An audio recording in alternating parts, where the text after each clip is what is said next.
Welcome to the Paddington Station. That's Paddington in London, not the Paddington in Sydney that we're all used to. You're probably seeing me now for about the 10th time in the space of 2 weeks. And that's because I've been spending 3 weeks in London, all for business. I haven't done much sightseeing. But today I've got 2 days left out of my 21 days here. And today I'm going to Windsor Castle. So I will be bringing you a VIP content where I'm talking about real estate and property on the VIP content. If you still don't have the,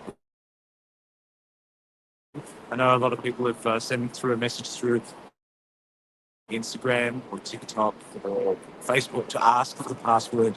I'm happy to share it. Just send me a thing because I don't want it to go to everyone. I'm only letting the people watch that are the right type of people. So let's talk about transport. This is one of the biggest things that I learned when I started in real estate, because your tenant is going to be somebody, hopefully, that's working for a job. Yes, they might be creative and they might be creating stuff at home. But even if they're at home, they're using internet, they're making sure that their internet works fast. This is the biggest thing that is the decision maker choosing where a tenant that's paying a large amount. And let's face it, sometimes rent costs more than your mortgage payment, especially at the moment now that the interest rates are coming down. So if you're living somewhere and you're paying rent, but you haven't quite, I want to say pulled the trigger, but let's choose a more peaceful way of saying that. You haven't quite taken the action step of moving from a tenant to an owner, to a buyer, to somebody who is your own landlord. There's usually a couple of reasons for it.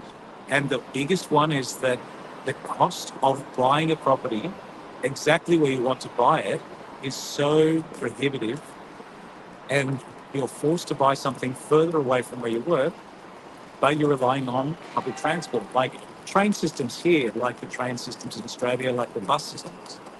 Paddington Station, if you look it up on the London map, Paddington Station actually connects 4 different services.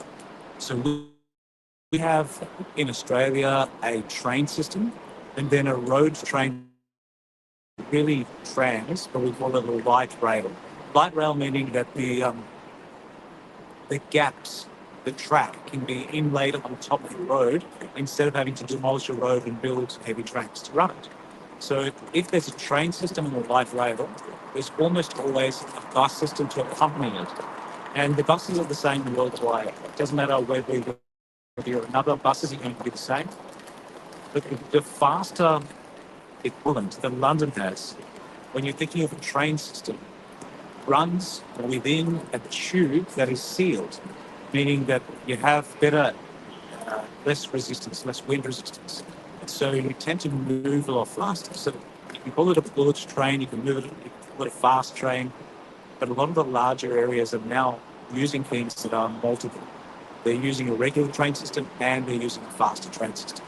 So if you're buying a property and it's cheap enough for you to afford it, great. But if you're looking for a property that will get you to your work on time, that will be close enough to your people, to the internet, to the kind of ideal customers that you want to serve, then you might consider something where the train is going to take you to work. So that's really it. The difference between Paddington in London and Paddington in Sydney. Paddington in London actually connects 4 different systems. So you have something equivalent to the light rail, but it's on tracks. Then you have a fast train or bullet train. Then you have the subway or the underground as well. So it's a little bit confusing when you're first in London, but once you get the hang of it, you realize how networks are connected. And you might have to jump between 2 or 3 different types of transport systems. But as much as Londoners complain about the time it takes to get places and how seldom trains run on time, I found them the exact opposite.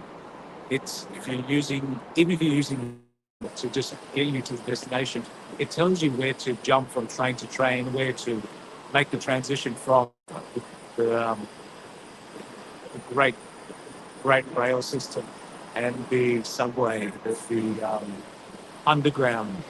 There's just different names for different things, but they all have different badges. So you can see when the stop is white and red, when the stop is purple and black, where it's got the GWR. So it gives you a good mixture. That's it. Just wanted to report on this live, and I'll see you again soon. This Friday, I'm in Sydney, so I'll see you then. Bye.